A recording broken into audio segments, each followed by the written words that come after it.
Hello, this is Dave for That's Us Gaming, and welcome to Dave's Ramblings, where basically I'm going to talk your ear off for the next 10 to 15 minutes about things I find interesting on the internet. Now, today's episode was sparked by Sea of Thieves, the upcoming Rare game. They have said that they will not be having loot boxes in their games, instead sticking to microtransactions, which will be added post-launch, and they'll only be cosmetic. Now, the reason I found this so interesting is because I found myself thinking, well done Microsoft, good guy Microsoft drops loot boxes, and then it literally just hit me like a truck that I'm defending microtransactions. I'm defending the idea of cutting bits of the game up that should really be unlockables and selling them back to you in tiny little amounts. But that's it. It's just we have had to put up with so much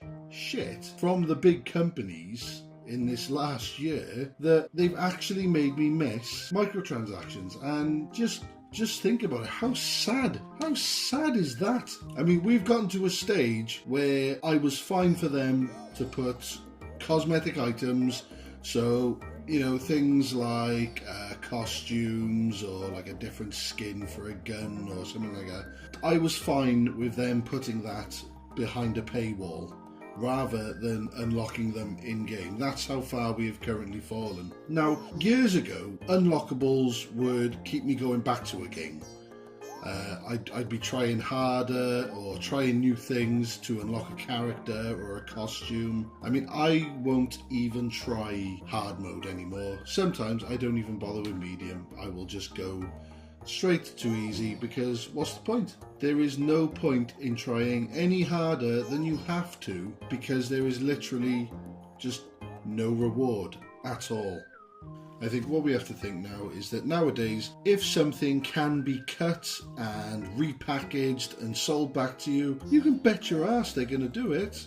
I mean, even to the point that with this loot box fad, they are effectively just cutting pieces of the game, hiding them from you, and then just making you say, oh, here we go, here's a random box. No idea what's in it. You could be buying everything that you own. You know what I mean?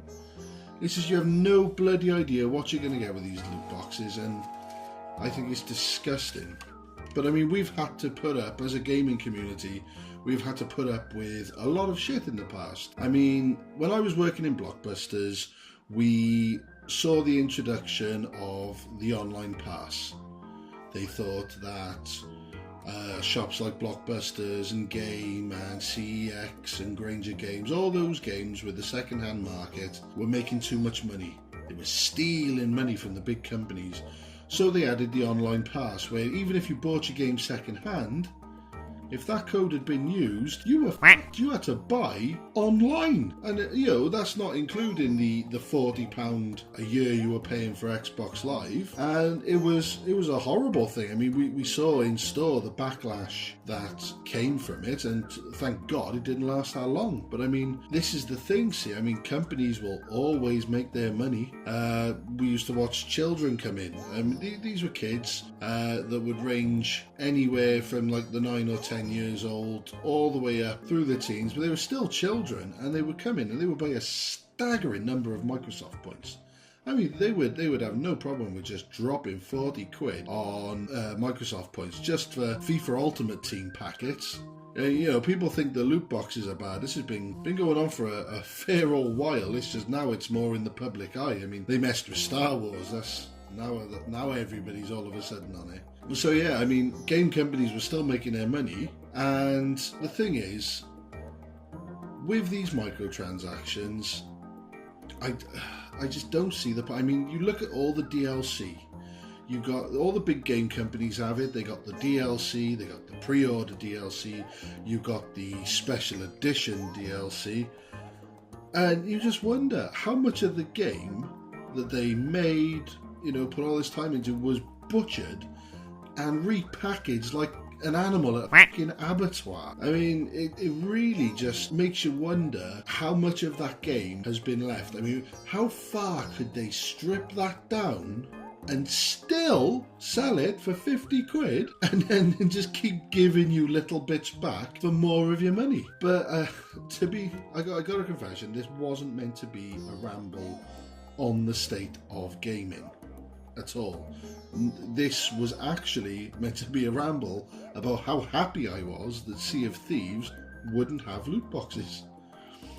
I mean, that was the main thing. I was so happy that Sea of Thieves were dropping the predatory loot boxes that, well, as I say, I was completely blindsided by the fact that I was just about to go on a whole ramble defending microtransactions. But, I mean, sometimes I wonder, with all the money that these companies are making, why are these games free?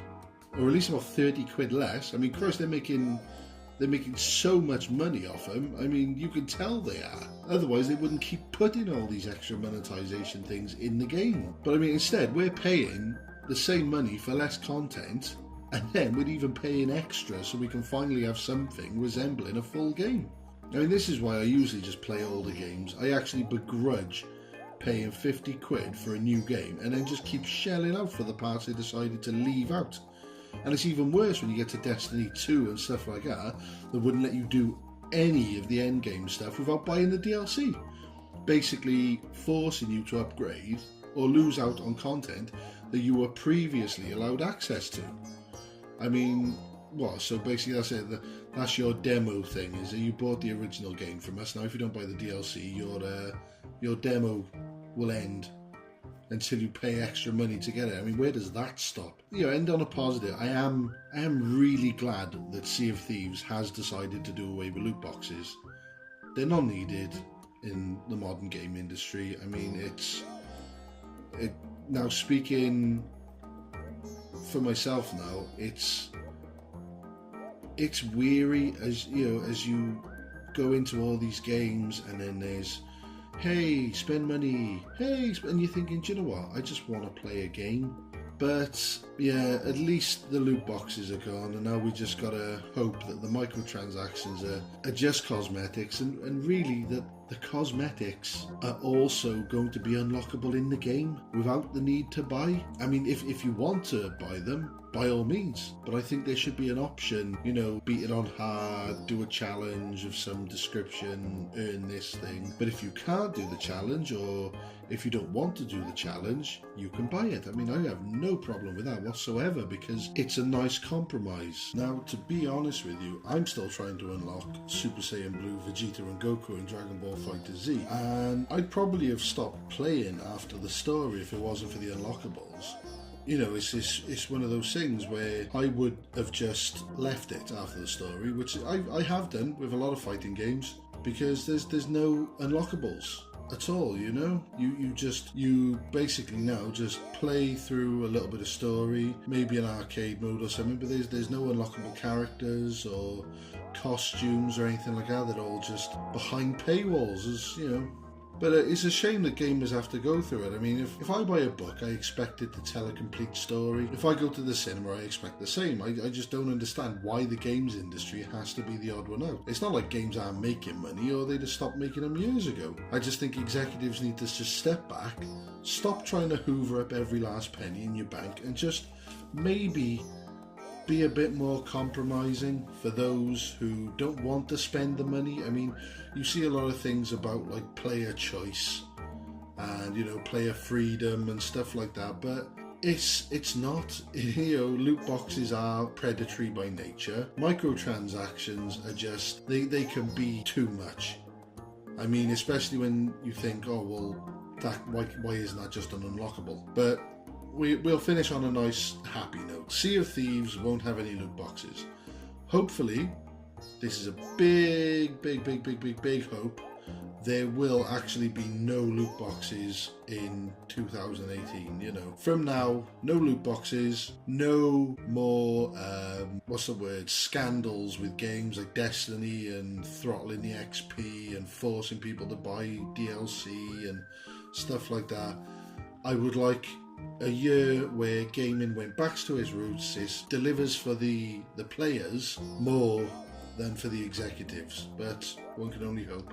Again, any suggestions, guys, just leave them in the comments. If you like the video, please just give it a like and a subscribe, and thanks very much for watching my videos. If you've got something I want to watch, leave it in the comments and I will have a look and hopefully do a ramble about it. Thanks very much for watching. Bye.